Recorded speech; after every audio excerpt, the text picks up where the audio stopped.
के बाद संपूर्ण राजस्थान में सभी जिलों में और सभी कर्मचारियों में एक आक्रोश की भावना थी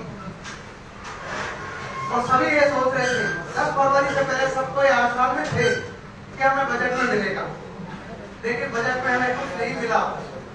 उसके बाद सभी कर्मचारियों में एक आक्रोश हुआ और एक आंदोलन की रूपरेखा बनाने के लिए एकजुटता का एक कार्यक्रम जो किया, एकता का एक माहौल चला।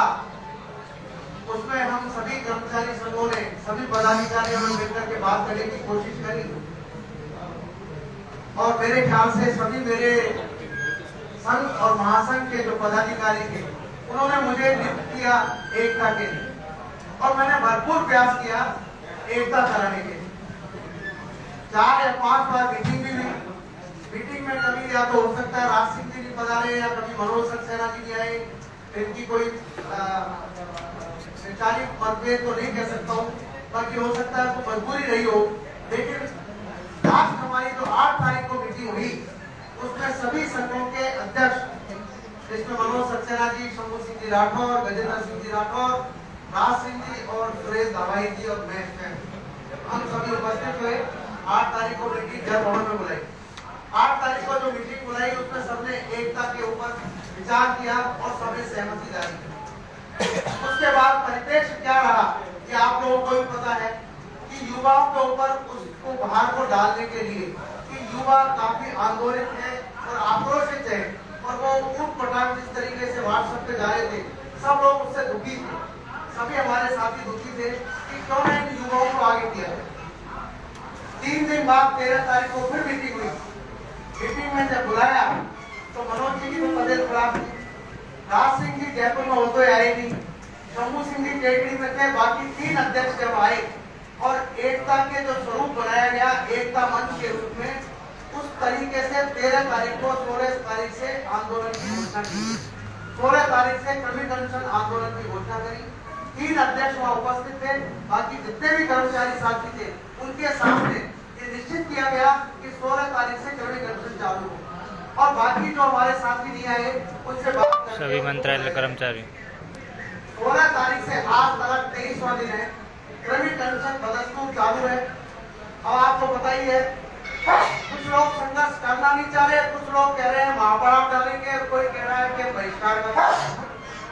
और हमारे जो साथी जिलों में मीटिंग कर रहे हैं, भले वो युवा साथी हो, हमारे पुराने वरिष्ठ साथी हो, मीटिंग करके हर जिले में ये एक मैसेज आ रहा है कि जब तक सभी 6 संगठन के पदाधिकारी 6 संगठन एक जागरण पे नहीं बैठेंगे, एक साथ मिलकर के अगर लड़ेंगे नहीं तो हम नहीं जाएंगे। तो मैं आपसे ये पूछना चाहता हूँ, अगर कोई तरीके से कोई तो तरीका हो जिसपे, मैं तो कहा सुनील जी ने भी काफी कोशिश करी है, वो जोधपुर से भाग करके आकर जब उन्होंने मीटिंग भी कराई। मैं आपसे पूछना चाहता हूँ कि अगर कोई ऐसा युक्ति हो, ऐसा तरीका हो जिसको एक जागरण पे को बिठाया जा सके, ये बैठने को तैयार नहीं होने की वजह से ये हालत है बाबू। कोई मापड़ा कहता है, कोई बहिष्कार का कार्यक्रम चल रहा है, ये निश्चित जारी है। जयपुर का मैं और जिलों की बता देता हूँ, और जिले में आप जानते हो जयपुर में कोई बहिष्कार का कार्यक्रम नहीं होगा। किसी एचओडी सब वहाँ बैठते हैं, हमें पता है कि वहाँ से कोई भी कर्मचारी साथी बहिष्कार में साथ नहीं देगा। क्रमिक अनशन जो चालू हुआ है, सबसे सभी महानुभावों से हर बार निवेदन करता रहा हूँ, आप लोग इस जगह पे आए, एकता मंच को साथ दें। क्रमिक अनशन चालू हुआ है, आज 23वां दिन है और आज भी अभी तक भी हम इंतजार कर रहे हैं हमारे साथ। लेकिन जिलों में ये जब कहते हैं कि हम जब तक साथ नहीं होंगे हम नहीं जाएंगे, तो क्या आप हाथ पे हाथ रख के बैठे रहेंगे? अगर ये लोग साथ नहीं गए तो आप लड़ोगे नहीं, आपको लड़ना पड़ेगा। ये एक नहीं होंगे तो भी आपको लड़ना पड़ेगा। नहीं, कौन किसके नेतृत्व में लड़ोगे? मजाक है तो लड़ोगे, कैसे लड़ोगे? अगर 3 जने अशोक गहलोत ये भी आ जाएंगे, हो सकता है तुम 5-1 हो, 5-1 हो। तो हमेशा एक बात कहते हैं कि जब तक लोग एक साथ नहीं बैठे, राज सिंह जी कहेंगे जब तक नहीं चाहिए हमें राज सिंह शंभू सिंह जी 5 साथी अगर साथ हैं तो आपको कहाँ दिक्कत है? आप शांत तो हो, बस 5 लड़ो। मैंने आज तक ना अपना वीडियो जारी करा, ना मैंने वीडियो करके दिया, ना मैंने कोई और कार्यक्रम क्रमिक अनशन पे बैठो। और आज भी जब आप लोगों ने बुलाया, सुनील जी ने हमें बोला, आपको भी फोन आया, कल भी फोन आया। आज हमारे साथ भाग्य क्या हुआ, कल हमारी मीटिंग हुई थी, डीओपी सेक्रेटरी साहब ने वार्ता के लिए बुलाया और वार्ता भी बुलाई तो लेटर के माध्यम वैसे नहीं गए। Principal secretary finance Akhil Arora साहब ने बुलाया, दोनों से वार्ता हुई हमारी, काफी लंबी वार्ता चली, लेकिन उन्होंने ये भी कहा कि वार्ता आपकी हो गई है, निश्चित रूप से आपका जो भी मांगे हैं तो सीएम साहब जैसे ठीक होते हैं 5 या 6 दिन में हम आपकी वार्ता करेंगे, आप नवी कंसर्न हम उनको साफ मना करिए। अंतिम दौर की वार्ता जब तक सीएस मैडम और सीएम साहब के साथ नहीं लगती और हमारी मांगे आप लोग अधिकारी साथ में बैठोगे, उसी वक्त हमारी मांगों के बारे में चर्चा होकर के मांगे नहीं मानी जाती है जब तक हम क्रमिक अनशन नहीं उठाएंगे। ये मैं उनको बोल के आया, गजेंद्र सिंह जी ने उनको बोला हम क्रमिक अनशन नहीं उठाएंगे। उसी वक्त विधायकपुरी थाने में वैसे फोन किया था कि सब इनकी वार्ता हो चुकी है।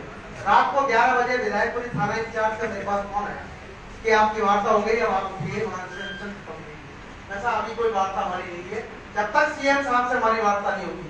सीएम साहब हमारी वार्ता करके हमारी मांगों को नहीं मान लेते हैं, हमें आदेश नहीं मिल जाते, हम कभी टेंशन नहीं उठाएंगे।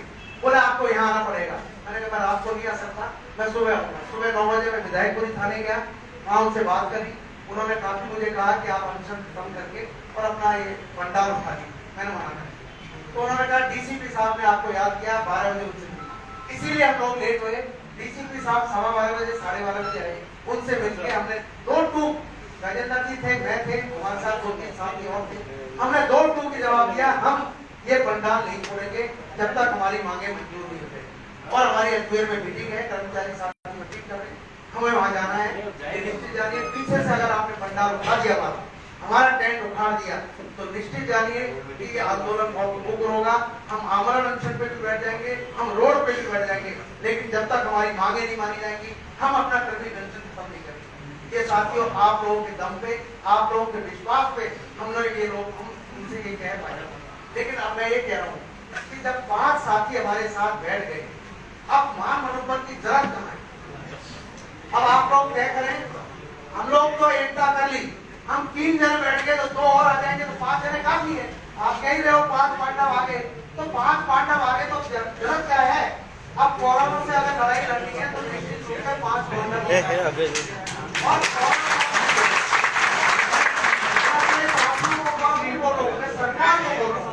सरकार से लड़ाई लड़ने के लिए अपन 5 के साथ भीड़ होगी तो निश्चित रूप से हम अपनी मांगे मंजूर करवा लेंगे। ये मैं आपको दावे के साथ कहता हूँ। अगर आप और मन में कोई पाप नहीं रख करके आप लोग बैठे, आज में एक के साथ बैठ करके अपन डिसाइड कर लेंगे आपने वो आगे की रूपरेखा क्या तैयार करनी है।